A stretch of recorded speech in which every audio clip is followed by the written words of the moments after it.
everyone, this is your host Prasha and welcome to her STEM Stories episode number 91. Today's the last day of the decade and I hope you're enjoying it with family and friends. And this was such a special week for me because it was my birthday yesterday, so thank you so much for everyone who wished me. But also because her STEM Story was at 24th rank, number 24 podcast in US top 100 iTunes charts for documentary category. And I cannot believe it. Like number 24 is like really high. And I am very, very excited that the show is reaching to more audiences and people are loving it. So thank you so much for being on this journey all through 2019. And if you're just joining us, welcome on board. And I'm super excited to have you here. And today we're going to talk about 3 steps to a foolproof career strategy in 2020. So let's get started.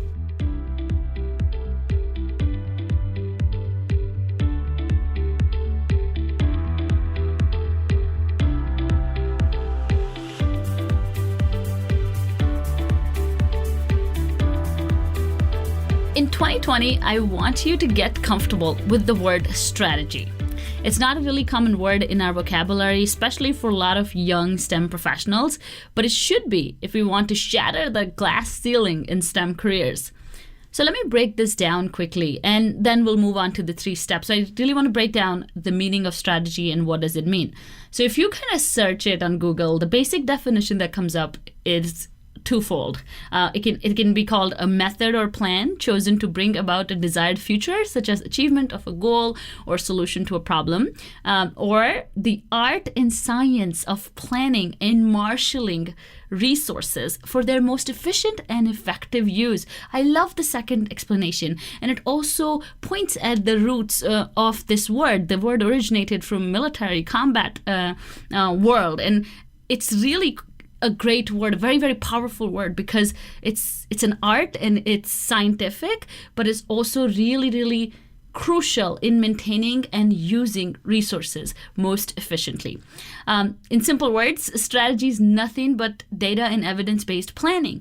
You can't set up a strategy based on daydreaming, right? So you can't just wish and pray. You really need to be data-driven and driven by facts and by things that you can really control.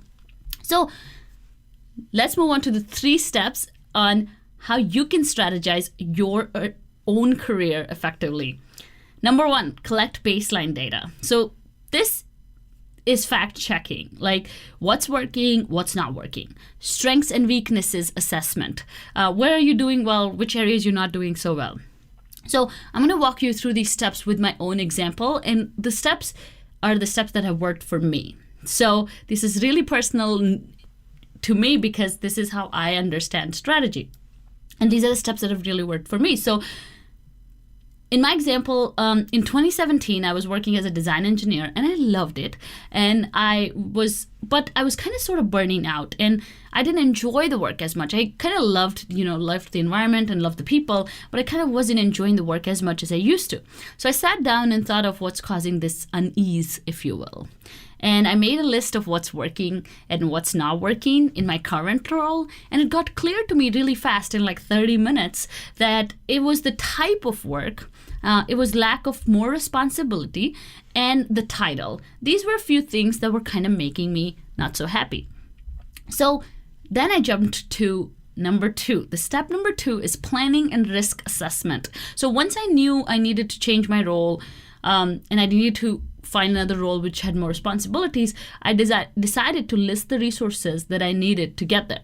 This means I listed the jobs within the organization, set up times with my advisors and mentors to find out what they think, set up times with my own manager at the time to discuss this. And I went in with the goal that I won't change my employer at that time because I liked my company and I really enjoyed working there.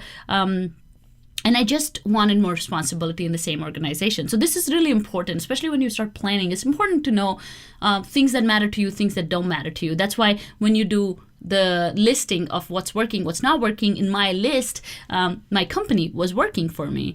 My title wasn't working for me. So it's really important to remember those constants that you really love and enjoy about your current situation, and then also list the things that you don't enjoy. So that helps you get rid of a lot of clutter and a lot of noise while you're doing this planning. Risk assessment is one step that it's the next step, and it's one step that makes strategy a little bit different from just planning. Making a solid risk assessment can help you feel tremendously confident because you've already estimated for what can go wrong. So in my case, the risk was that, I probably won't get the job and I might have to wait another few months. Also, maybe I might get a few people upset in the process, or maybe the whole process would take too much time away from my job. I estimated and I weighed them, and I realized that the risk outweighed the benefits. Now, this is an exercise that you can do as in-depth as you want based on your goals and your situation. For now, I kind of recommend just listing the risks. So clearly listing what can go wrong and rank them from 1 to 10. So, for example, in my case, if I didn't get the job, that was definitely a possibility, right?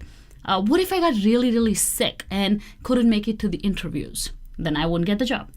Or what if there is a better candidate than me? Of course, I wouldn't get the job.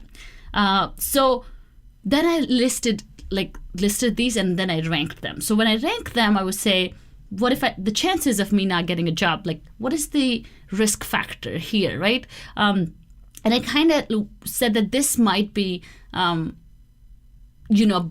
rank 1 or 2 and something that I can really control. But what if I got sick? Now that's probably not going to happen. It's possible, but the possibility is going to be low. So you kind of just want to go by your instinct and think about things that can really go wrong and things that you're just stressing about, and there's no way that can happen, right? The earth's not going to shatter tomorrow. So you got to rank it from 1 to 10.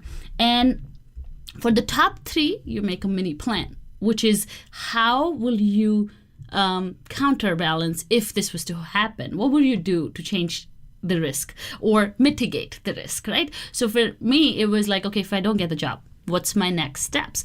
Okay, if I don't get the job, I prepare, I sign up for some classes, or I ask my manager to give me more responsibilities in my current role, and I kind of just, keep the momentum that I have built from this this experience and learn from my interview, that kind of stuff. And then the second mini plan could be for my just in case that that if someone else gets the job, what can I do? Okay, if someone else gets the job, that's not in my control, right? So I still want to continue my performance in my current role and keep bringing value to my company. So, this is the way you kind of do risk assessment. And I really plan to do a bigger episode on this itself because it's such a great tool to do. But again, at this point, all I would ask you to do is stop, think about the things that can go wrong, rank them 1 to 10, take the top 3, try to make a mini plan that will help you feel better and that will help you look ahead of the problem.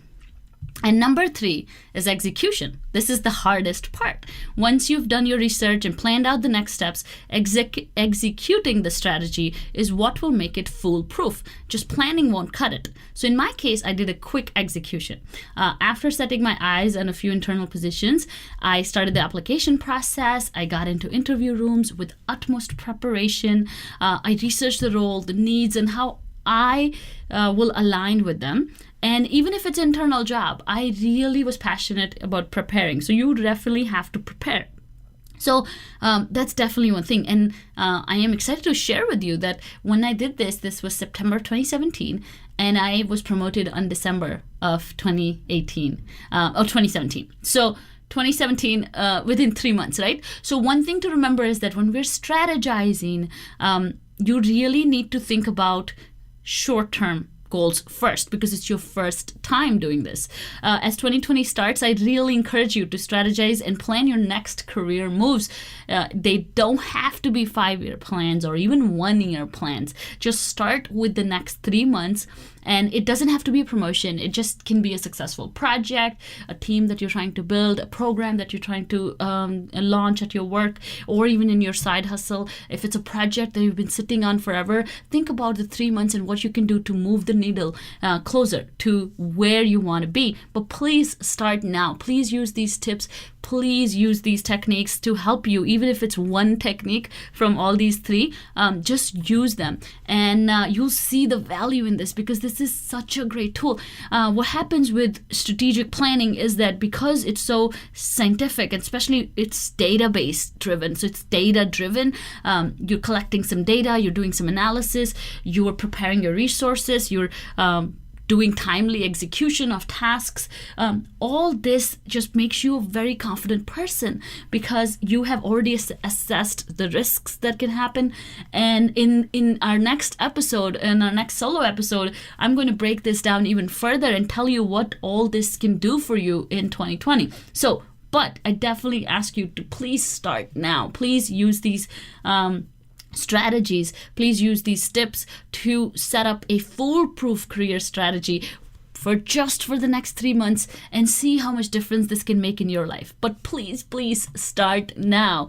And if you like our show, please leave us a review on iTunes. Starting tomorrow, I will be reading my favorite reviews from the week, and I will be giving shout outs on the show. So if you're leaving us a review, please make sure you sign at the bottom with your name, or send me an email at herstemstory@gmail.com with the screenshot of your review.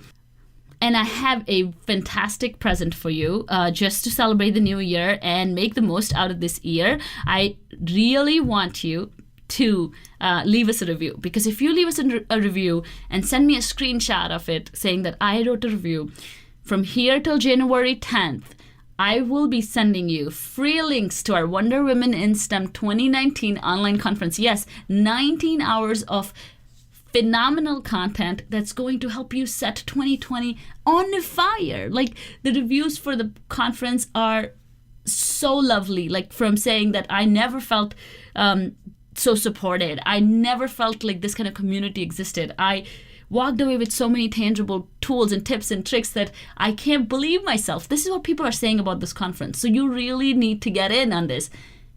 Please email me at herstemstory@gmail.com. Write a review on iTunes. Send me the screenshot so I can reply to that email with the links to our online conference. It's totally free. It was valued at $50, but let me tell you, it was worth so much more. It was 2 days, 19 hours, all online, and there's a workbook to it too. So please leave us a review, send me an email, and I'll send you the links. So that's how I want to say Happy New Year to you, and I wish you a very, very happy New Year, and be safe New Year's Eve. I'll see you again tomorrow with a fantastic conversation with Daisy Shu. Thank you so much for listening. Bye.